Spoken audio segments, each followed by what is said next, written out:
अथ ध्यानं प्रवक्ष्यामि शृणु सर्वाङ्गसुन्दरी। यत्कृतं देवदेवेन ध्यानं हनुमतः प्रियम्। पञ्चवक्त्रं महाभीमं त्रिपञ्चनयनैर्युतं बाहुभिर्दशभिर्युक्तं सर्वकामार्थसिद्धिदम्। पूर्वं तु वानरं वक्त्रं कोटिसूर्यसमप्रभं दंष्ट्राकरालवदनं भ्रुकुटीकुटिलेक्षणम्। अस्यैव दक्षिणं वक्त्रं नारसिंहं महाद्भुतम् अत्युग्रतेजवपुषं भीषणं भयनाशनम्। पश्चिमं गारुडं वक्त्रं वक्रतुण्डं महाबलं सर्वनागाप्रशमनं विषभूतादिकृन्तनम्। उत्तरं सौकरं वक्त्रं कृष्णं दीप्तं नभोपमं पातालसिंहवेताल ज्वररोगादिकृन्तनम्। ऊर्ध्वं हयाननं घोरं दानवान्तकरं परम् येन वक्त्रेण विप्रेन्द्र तारकख्यं महासुरम्। जगानसरसं तत्स्यात् सर्वशास्त्रहरं परं ध्यात्वा पञ्चमुखं रुद्रं हनुमन्तं दयानिधिम्। खड्गं त्रिशूलं खट्वाङ्गं पाशाङ्कुशपर्वतं मुष्टिं कौमदकीं वृक्षं धारयन्तं कमण्डलम्। बिन्दिपालं ज्ञानमुद्रां दशाभिमुनिपुङ्गवम् एतानि युधजालानि धारयन्तं भजाम्यहम्। प्रीतासनोपविष्टं तं सर्वाभरणभूषितं दिव्यमाल्याम्बरधरं दिव्यगन्धानुलेपनम्।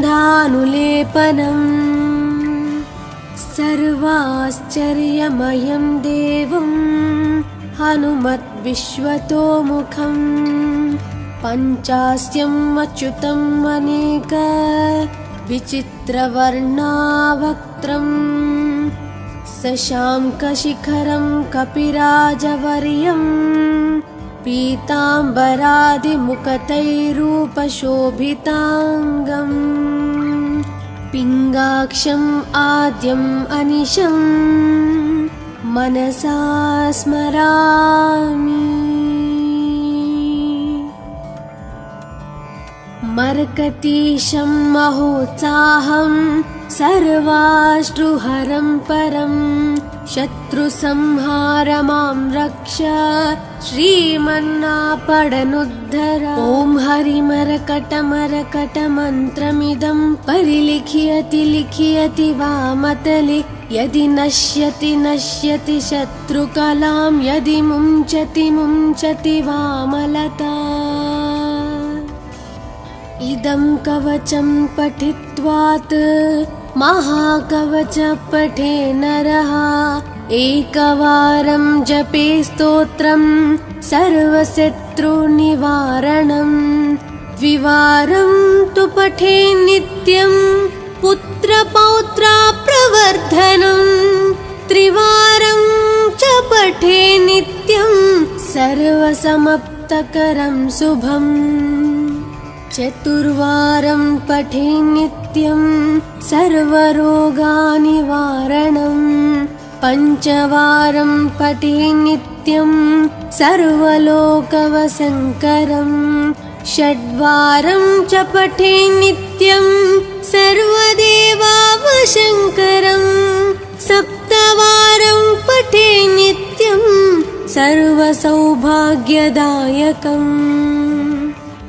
अष्टवारं पठे नित्यं मिष्टकामार्थसिद्धिदं नववारं पठे नित्यं राजभोगमवाप्नुयात् दशवारं पठे नित्यं त्रैलोक्यज्ञानदर्शनं रुद्रावृत्तिं पठे नित्यं सर्वसिद्धिर्भवेर्ध्रुवम् कवचस्मतरणेनैव महाबलमवाप्नुयात् सुदर्शनसंहितायां श्रीरामचन्द्रसीताप्रोक्तं श्रीपञ्चमुखहनुमत्कवचं सम्पूर्णम् अथ ध्यानं प्रवक्ष्यामि शृणु सर्वाङ्गसुन्दरी यत्कृतं देवदेवेन ध्यानं हनुमतः प्रियं पञ्चवक्त्रं महाभीमं त्रिपञ्चनयनैर्युतं बाहुभिर्दशभिर्युक्तं सर्वकामार्थसिद्धिदम् पूर्वं तु वानरं वक्त्रं कोटिसूर्यसमप्रभं दंष्ट्राकरालवदनं भ्रुकुटीकुटिलेक्षणम् अस्यैव दक्षिणं वक्त्रं नारसिंहं महाद्भुतम् अत्युग्रतेजवपुषं भीषणं भयनाशनम् अथ ध्यानं प्रवक्ष्यामि शृणु सर्वाङ्गसुन्दरी यत्कृतं देवदेवेन ध्यानं हनुमतः प्रियं पञ्चवक्त्रं महाभीमं त्रिपञ्चनयनैर्युतं बाहुभिर्दशभिर्युक्तं सर्वकामार्थसिद्धिदम् पूर्वं तु वानरं वक्त्रं कोटिसूर्यसमप्रभं दंष्ट्राकरालवदनं भ्रुकुटीकुटिलेक्षणम् अस्यैव दक्षिणं वक्त्रं नारसिंहं महाद्भुतम् अत्युग्रतेजवपुषं भीषणं भयनाशनम् पश्चिमं गारुडं वक्त्रं वक्रतुण्डं महाबलं सर्वनागाप्रशमनं विषभूतादिकृन्तनम् उत्तरं सौकरं वक्त्रं कृष्णं दीप्तं नभोपमं पातालसिंहवेताला ज्वररोगादिकृन्तनम् ऊर्ध्वं हयाननं घोरं दानवान्तकरं परम् येन वक्त्रेण विप्रेन्द्र तारकख्यं महासुरं जगानसरसं तत्स्यात् सर्वशास्त्रहरं परं ध्यात्वा पञ्चमुखं रुद्रं हनुमन्तं दयानिधिम् खड्गं त्रिशूलं खट्वाङ्गं पाशाङ्कुशपर्वतं मुष्टिं कौमदकीं वृक्षं धारयन्तं कमण्डलं बिन्दिपालं ज्ञानमुद्रां दशाभिमुनिपुङ्गवम् एतानि युधजालानि धारयन्तं भजाम्यहम् प्रीतासनोपविष्टं तं सर्वाभरणभूषितं दिव्यमाल्याम्बरधरं दिव्यगन्धानुलेपनम् सर्वाश्चर्यमयं देवं हनुमद्विश्वतोमुखं पञ्चास्यम् अच्युतम् अनेक विचित्रवर्णावक्त्रं शशाङ्कशिखरं कपिराजवर्यं पीताम्बरादिमुकुटैरूपशोभिताङ्गम्। पिङ्गाक्षम् आद्यम् अनिशं मनसा स्मरामि। मर्कतीशं महोत्साहं सर्वाश्रुहरं परं शत्रुसंहार मां रक्ष श्रीमन्नापडनुद्धर। ॐ हरिमरकटमरकटमन्त्रमिदं परिलिखयति लिखयति वामतले यदि नश्यति नश्यति शत्रुकलां यदि मुञ्चति मुञ्चति वामलता। इदं कवचं पठित्वात् महाकवच पठे नरः एकवारं जपे स्तोत्रं सर्वशत्रुनिवारणं।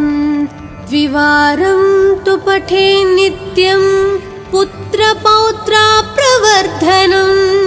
त्रिवारं च पठे नित्यं सर्वसमाप्तकरं शुभम्।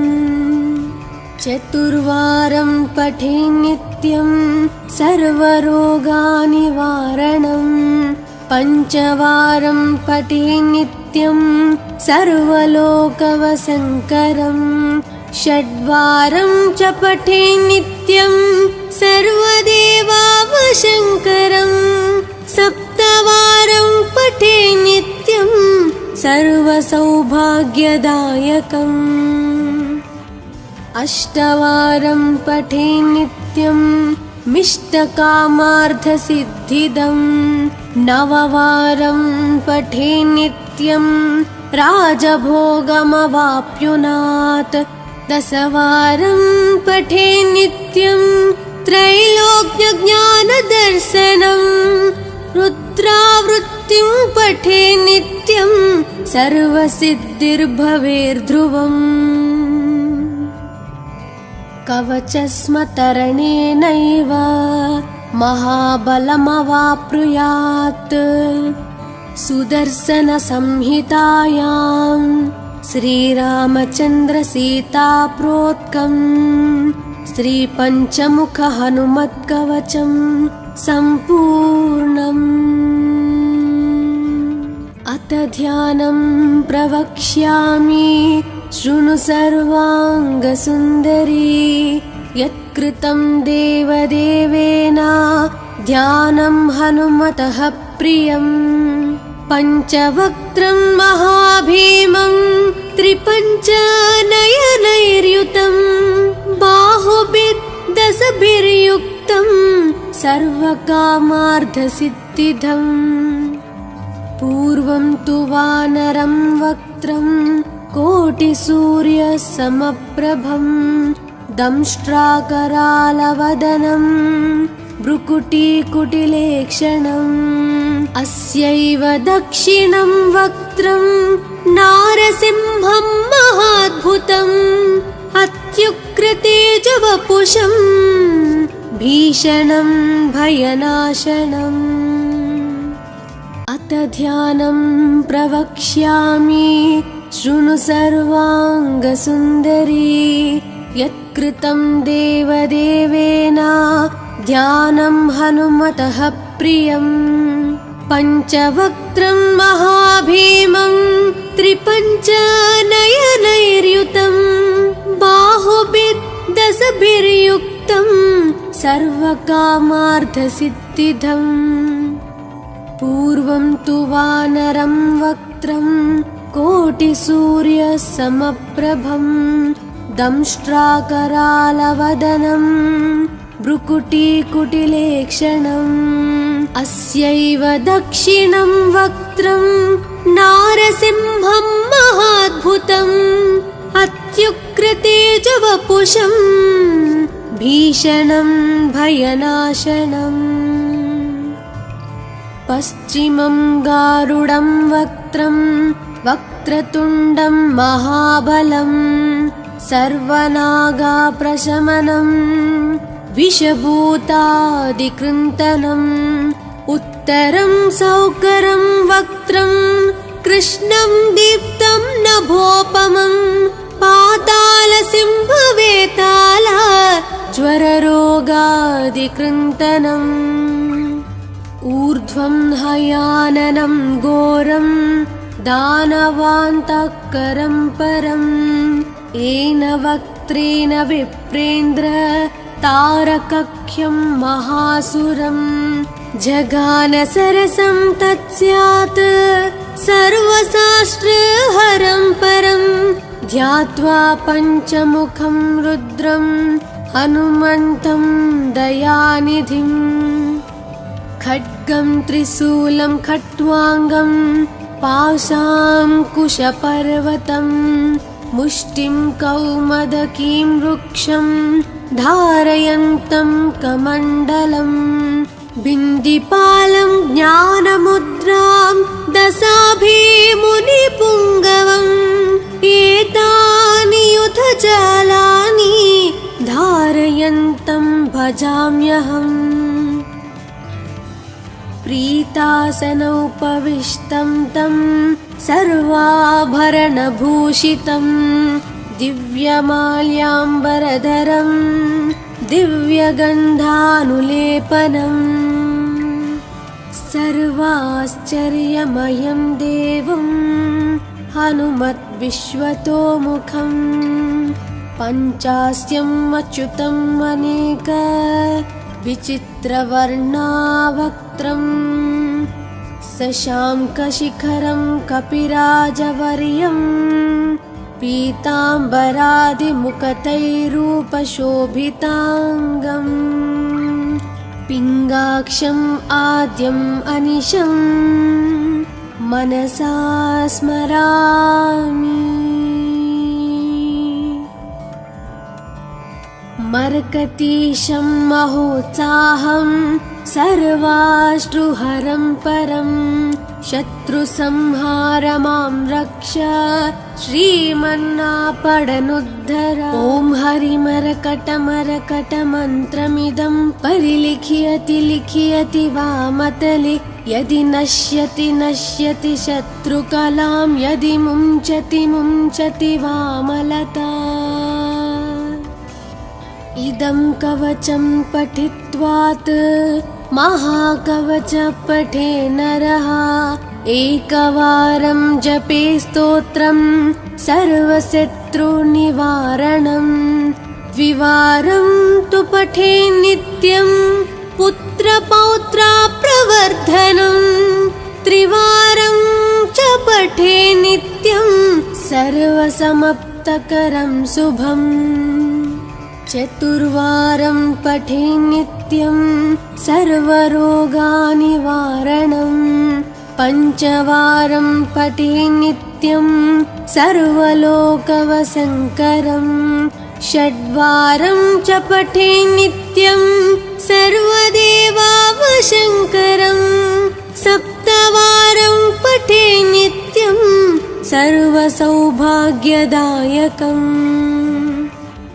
अष्टवारं पठे नित्यं मिष्टकामार्थसिद्धिदम् नववारं पठे नित्यं राजभोगमवाप्नुयात् दशवारं पठे नित्यं त्रैलोक्यज्ञानदर्शनम् रुद्रावृत्तिं पठे नित्यं सर्वसिद्धिर्भवेर्ध्रुवम् कवचस्मतरणेनैव महाबलमवाप्नुयात् सुदर्शनसंहितायां श्रीरामचन्द्रसीताप्रोक्तं श्रीपञ्चमुखहनुमत्कवचं सम्पूर्णम् अथ ध्यानं प्रवक्ष्यामि शृणु सर्वाङ्गसुन्दरी यत्कृतं देवदेवेन ध्यानं हनुमतः प्रियम् पञ्चवक्त्रं महाभीमं त्रिपञ्चनयनैर्युतं बाहुभिर्दशभिर्युक्तं सर्वकामार्थसिद्धिदम् पूर्वं तु वानरं वक्त्रं कोटिसूर्यसमप्रभं दंष्ट्राकरालवदनं भ्रुकुटीकुटिलेक्षणम् अस्यैव दक्षिणं वक्त्रं नारसिंहं महाद्भुतम् अत्युग्रतेजवपुषं भीषणं भयनाशनम् अत ध्यानं प्रवक्ष्यामि शृणु सर्वाङ्गसुन्दरी यत्कृतं देवदेवेन ध्यानं हनुमतः प्रियम् पञ्चवक्त्रं महाभीमं त्रिपञ्चनयनैर्युतं बाहुभिर्दशभिर्युक्तं सर्वकामार्थसिद्धिदम् पूर्वं तु वानरं वक्त्रं कोटिसूर्यसमप्रभं दंष्ट्राकरालवदनं भ्रुकुटीकुटिलेक्षणम् अस्यैव दक्षिणं वक्त्रं नारसिंहं महाद्भुतम् अत्युग्रतेजवपुषं भीषणं भयनाशनम् पश्चिमं गारुडं वक्त्रं वक्रतुण्डं महाबलं सर्वनागाप्रशमनं विषभूतादिकृन्तनम् उत्तरं सौकरं वक्त्रं कृष्णं दीप्तं नभोपमं पातालसिंहवेताल ज्वररोगादिकृन्तनम् ऊर्ध्वं हयाननं घोरं दानवान्तकरं परं येन वक्त्रेण विप्रेन्द्र तारकख्यं महासुरं जगान सरसं तत्स्यात् सर्वशास्त्रहरं परं ध्यात्वा पञ्चमुखं रुद्रं हनुमन्तं दयानिधिम् खड्गं त्रिशूलं खट्वाङ्गं पाशाङ्कुशपर्वतं मुष्टिं कौमदकीं वृक्षं धारयन्तं कमण्डलं बिन्दिपालं ज्ञानमुद्रां दशाभिमुनिपुङ्गवम् एतानि युधजालानि धारयन्तं भजाम्यहम् प्रीतासनोपविष्टं तं सर्वाभरणभूषितं दिव्यमाल्याम्बरधरं दिव्यगन्धानुलेपनं सर्वाश्चर्यमयं देवं हनुमद्विश्वतोमुखं पञ्चास्यम् अच्युतम् अनेक विचित्रवर्णावक्त्रं शशाङ्कशिखरं कपिराजवर्यं पीताम्बरादिमुखतैरूपशोभिताङ्गम् पिङ्गाक्षम् आद्यम् अनिशं मनसा स्मरामि मर्कतीशं महोत्साहं सर्वाश्रुहरं परं शत्रुसंहार मां रक्ष श्रीमन्नापडनुद्धर ॐ हरिमरकटमरकटमन्त्रमिदं परिलिख्यति लिख्यति वामतले यदि नश्यति नश्यति शत्रुकलां यदि मुञ्चति मुञ्चति वामलता इदं कवचं पठित्वात् महाकवच पठे नरः एकवारं जपे स्तोत्रं सर्वशत्रुनिवारणं द्विवारं तु पठे नित्यं पुत्रपौत्राप्रवर्धनं त्रिवारं च पठे नित्यं सर्वसमाप्तकरं शुभम् चतुर्वारं पठे नित्यं सर्वरोगनिवारणं पञ्चवारं पठे नित्यं सर्वलोकवशङ्करं षड्वारं च पठे नित्यं सर्वदेवावशङ्करं सप्तवारं पठे नित्यं सर्वसौभाग्यदायकम्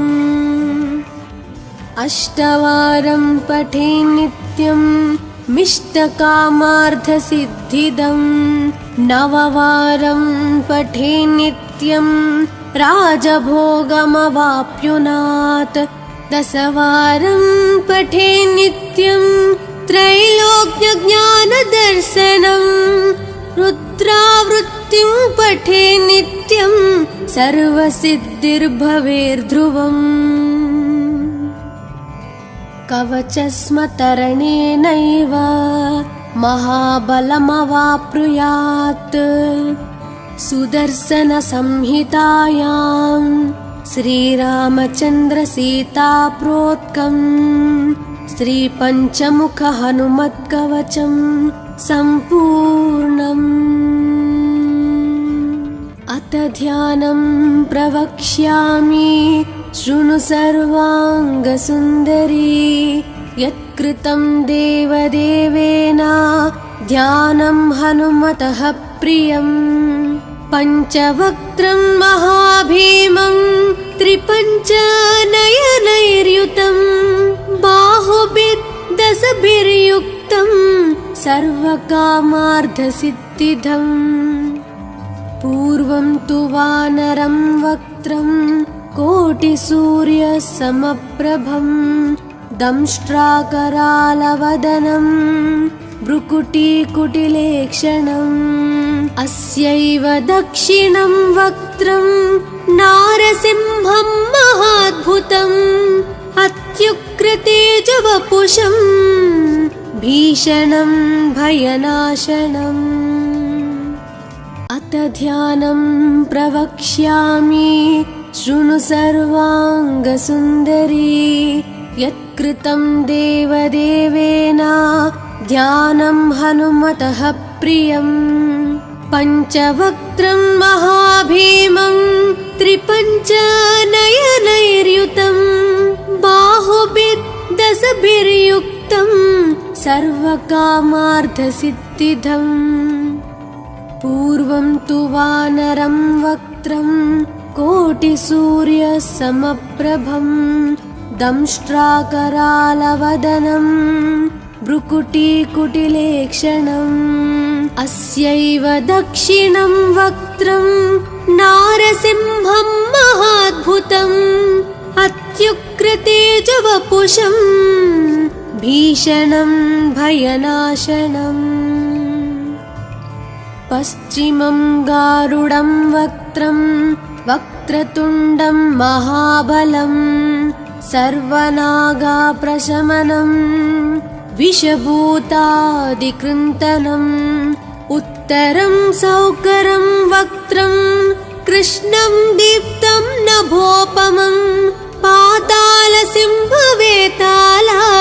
ज्वररोगादिकृन्तनम् ऊर्ध्वं हयाननं घोरं दानवान्तकरं परं येन वक्त्रेण विप्रेन्द्र तारकख्यं महासुरं जगानसरसं तत्स्यात् सर्वशास्त्रहरं परं ध्यात्वा पञ्चमुखं रुद्रं हनुमन्तं दयानिधिम् खड्गं त्रिशूलं खट्वाङ्गं पाशाङ्कुशपर्वतं मुष्टिं कौमदकीं वृक्षं धारयन्तं कमण्डलम् बिन्दिपालं ज्ञानमुद्रां दशाभिमुनिपुङ्गवम् एतानि युधजालानि धारयन्तं भजाम्यहम् प्रीतासनोपविष्टं तं सर्वाभरणभूषितं दिव्यमाल्याम्बरधरं दिव्यगन्धानुलेपनम् सर्वाश्चर्यमयं देवं हनुमद्विश्वतोमुखं पञ्चास्यम् अच्युतम् अनेक विचित्रवर्णावक्त्रम् शशाङ्कशिखरं कपिराजवर्यं पीताम्बरादिमुखतैरूपशोभिताङ्गम् पिङ्गाक्षम् आद्यम् अनिशम् मनसा स्मरामि। मर्कतीशं महोत्साहं सर्वाश्रुहरं परं शत्रुसंहार मां रक्ष श्रीमन्नापडनुद्धर। ॐ हरिमरकटमरकटमन्त्रमिदं परिलिख्यति लिख्यति वामतले यदि नश्यति नश्यति शत्रुकलां यदि मुञ्चति मुञ्चति वामलता।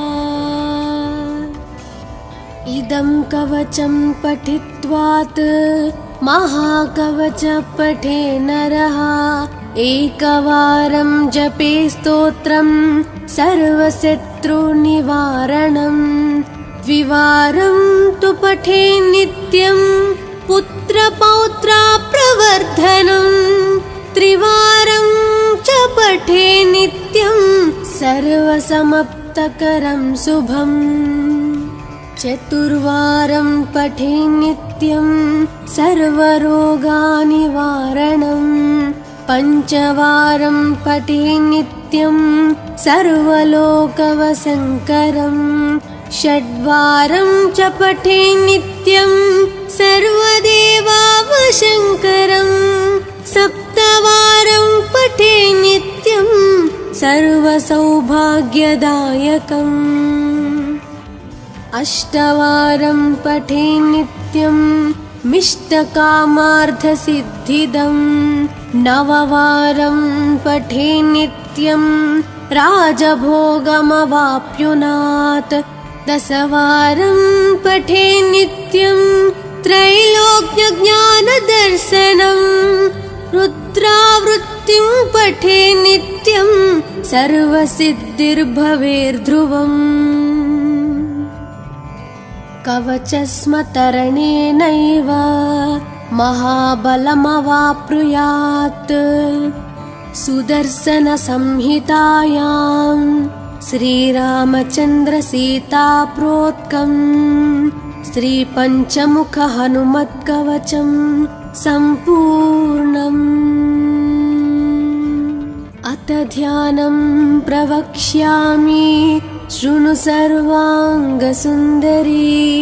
यत्कृतं देवदेवेन ध्यानं हनुमतः प्रियम् पञ्चवक्त्रं महाभीमं त्रिपञ्चनयनैर्युतं बाहुभिर्दशभिर्युक्तं सर्वकामार्थसिद्धिदम् पूर्वं तु वानरं वक्त्रं कोटिसूर्यसमप्रभं दंष्ट्राकरालवदनं भ्रुकुटीकुटिलेक्षणम् अस्यैव दक्षिणं वक्त्रं नारसिंहं महाद्भुतम् अत्युग्रतेजवपुषं भीषणं भयनाशनम्। अथ ध्यानं प्रवक्ष्यामि शृणु सर्वाङ्गसुन्दरी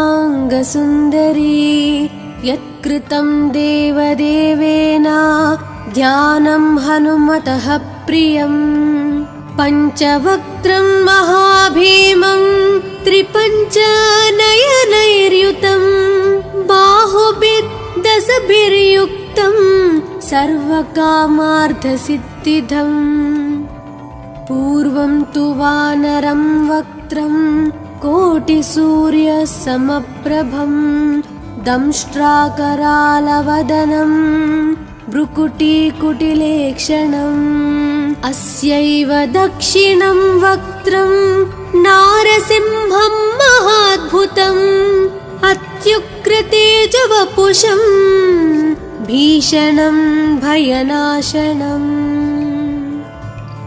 पश्चिमं गारुडं वक्त्रं वक्रतुण्डं महाबलं सर्वनागाप्रशमनम् विषभूतादिकृन्तनम् उत्तरं सौकरं वक्त्रं कृष्णं दीप्तं नभोपमं पातालसिंहवेताल ज्वररोगादिकृन्तनम् ऊर्ध्वं हयाननं घोरं दानवान्तःकरं परम् येन वक्त्रेण विप्रेन्द्र तारकख्यं महासुरम् जगानसरसं तत्स्यात् सर्वशास्त्रहरं परं ध्यात्वा पञ्चमुखं रुद्रं हनुमन्तं दयानिधिम् खड्गं त्रिशूलं खट्वाङ्गं पाशाङ्कुशपर्वतं मुष्टिं कौमदकीं वृक्षं धारयन्तं कमण्डलम् बिन्दिपालं ज्ञानमुद्रां दशाभिमुनिपुङ्गवम् एतानि युधजालानि धारयन्तं भजाम्यहम्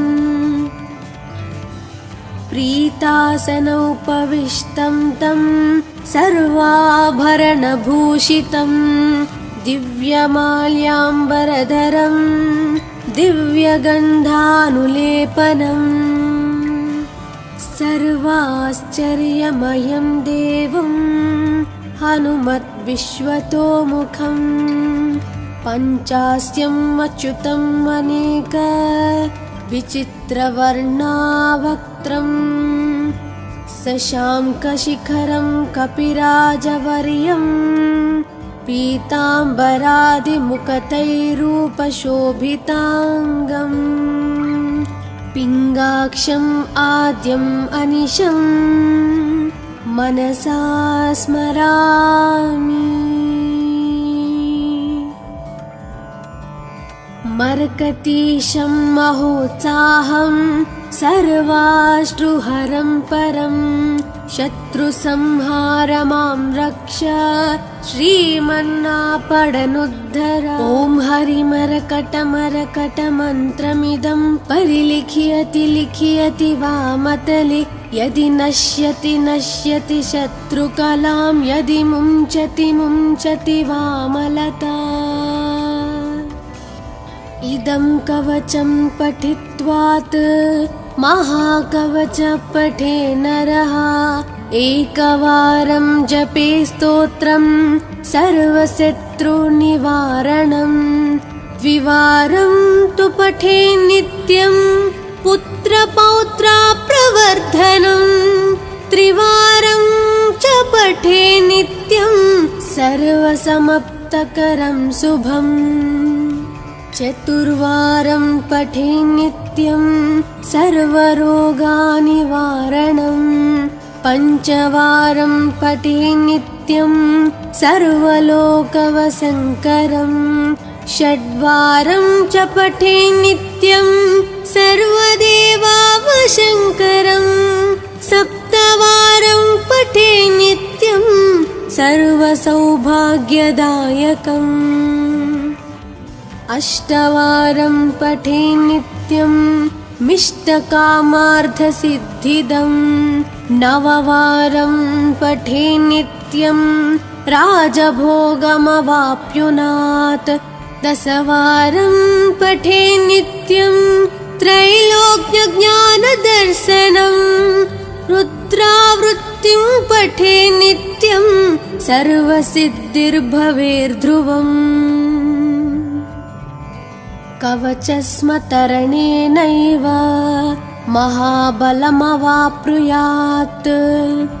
सुदर्शनसंहितायां श्रीरामचन्द्रसीताप्रोक्तं श्रीपञ्चमुखहनुमत्कवचं सम्पूर्णम् अथ ध्यानं प्रवक्ष्यामि शृणु सर्वाङ्गसुन्दरी यत्कृतं देवदेवेन ध्यानं हनुमतः प्रियम् पञ्चवक्त्रं महाभीमं त्रिपञ्चनयनैर्युतं बाहुभिर्दशभिर्युक्तं सर्वकामार्थसिद्धिदम् पूर्वं तु वानरं वक्त्रं कोटिसूर्यसमप्रभं दंष्ट्राकरालवदनं भ्रुकुटीकुटिलेक्षणम् अस्यैव दक्षिणं वक्त्रं नारसिंहं महाद्भुतम् अत्युग्रतेजवपुषं भीषणं भयनाशनम् अथ ध्यानं प्रवक्ष्यामि शृणु सर्वाङ्गसुन्दरी यत्कृतं देवदेवेन ध्यानं हनुमतः प्रियम् पञ्चवक्त्रं महाभीमं त्रिपञ्चनयनैर्युतं बाहुभिर्दशभिर्युक्तं सर्वकामार्थसिद्धिदम् पूर्वं तु वानरं वक्त्रं कोटिसूर्यसमप्रभं दंष्ट्राकरालवदनं भ्रुकुटीकुटिलेक्षणम् अस्यैव दक्षिणं वक्त्रं नारसिंहं महाद्भुतम् अत्युग्रतेजवपुषं भीषणं भयनाशनम् पश्चिमं गारुडं वक्त्रं वक्रतुण्डं महाबलं सर्वनागाप्रशमनं विषभूतादिकृन्तनम् उत्तरं सौकरं वक्त्रं कृष्णं दीप्तं नभोपमं पातालसिंहवेताला ज्वररोगादिकृन्तनम् ऊर्ध्वं हयाननं घोरं दानवान्तःकरं परम् येन वक्त्रेण विप्रेन्द्र तारकख्यं महासुरं जगानसरसं तत्स्यात् सर्वशास्त्रहरं परं ध्यात्वा पञ्चमुखं रुद्रं हनुमन्तं दयानिधिम् खड्गं त्रिशूलं खट्वाङ्गं पाशाङ्कुशपर्वतं मुष्टिं कौमदकीं वृक्षं धारयन्तं कमण्डलं बिन्दिपालं ज्ञानमुद्रां दशाभिमुनिपुङ्गवम् एतानि युधजालानि धारयन्तं भजाम्यहम् प्रीतासनोपविष्टं तं सर्वाभरणभूषितं दिव्यमाल्याम्बरधरं दिव्यगन्धानुलेपनम् सर्वाश्चर्यमयं देवं हनुमद्विश्वतोमुखं पञ्चास्यम् अच्युतम् अनेक विचित्रवर्णावक्त्रं शशाङ्कशिखरं कपिराजवर्यं पीताम्बरादिमुखतैरूपशोभिताङ्गम् पिङ्गाक्षम् आद्यम् अनिशं मनसा स्मरामि मर्कतीशं महोत्साहं सर्वाश्रुहरं परं शत्रुसंहारमां रक्ष श्रीमन्नापडनुद्धर ॐ हरिमरकटमरकटमन्त्रमिदं परिलिख्यति लिख्यति वामतले यदि नश्यति नश्यति शत्रुकलां यदि मुञ्चति मुञ्चति वामलता इदं कवचं पठित्वात् महाकवच पठे नरः एकवारं जपे स्तोत्रं सर्वशत्रुनिवारणम् द्विवारं तु पठे नित्यं पुत्रपौत्राप्रवर्धनम् त्रिवारं च पठे नित्यं सर्वसमप्तकरं शुभम् चतुर्वारं पठे नित्यं सर्वरोगानिवारणम् पञ्चवारं पठे नित्यं सर्वलोकवशङ्करम् षड्वारं च पठे नित्यं सर्वदेवावशङ्करम् सप्तवारं पठे नित्यं सर्वसौभाग्यदायकम् अष्टवारं पठे नित्यं मिष्टकामार्थसिद्धिदम् नववारं पठे नित्यं राजभोगमवाप्नुयात् दशवारं पठे नित्यं त्रैलोक्यज्ञानदर्शनम् रुद्रावृत्तिं पठे नित्यं सर्वसिद्धिर्भवेर्ध्रुवम् कवचस्मतरणेनैव महाबलमवाप्नुयात् सुदर्शनसंहितायां श्रीरामचन्द्रसीताप्रोक्तं श्रीपञ्चमुखहनुमत्कवचं सम्पूर्णम्